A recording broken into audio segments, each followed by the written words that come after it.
জিন্দা নাকি লাশ, দোজখের অন্য নাম কি সুদূরে প্রবাস। ইচ্ছে করে জানতে আমি জিন্দা নাকি লাশ, দোজখের অন্য নাম কি সুদূরে প্রবাস। দুবাইতে আসছি, দুবাই। এখানে আসছি স্বপ্ন পূরণ করতে। স্বপ্ন পূরণ করতে আইসা কি তৈরি করতেছি দেখছেন? এই যে বড় বড় খাম্বাগুলো দেখতেছেন, এগুলো প্রত্যেকটা রডের খাম্বা, পিলার, বড় বড় পিলার। এই পিলারগুলো আমাদেরকে কাজ করতে হয়। দুবাইতে আসছি বাপমার অর্থ টাকা খরচ করে, অনেক টাকা। এখন আইসা এখানে এই কাজ করতেছি।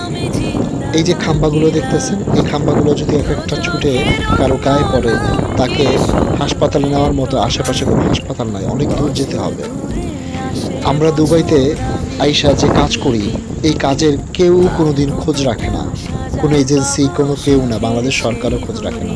আমি একজন রেমিডেন্স যোদ্ধা। আমি আমার অর্থ বাংলাদেশে আমার পরিবারের কাছে পাঠাই, আমার বাংলাদেশে পাঠাই, যাতে তারা ভালো থাকতে পারে, সুখে শান্তিতে বসবাস করতে পারে। কিন্তু আমি এখানে কি খেয়ে থাকলাম, কিভাবে আছি, কিভাবে বাঁচতেছি, কেউ কোনোদিন খোঁজ রাখে না। আমার পরিবার, আমার মা বাবা ভাই বোন সবাই শুধু চায় টাকা, মোবাইল, দামি গহনা, অর্থ, এইগুলাই। কিন্তু আমার কান্না শুধু এই বালিতেই চাপা পড়ে থাকে।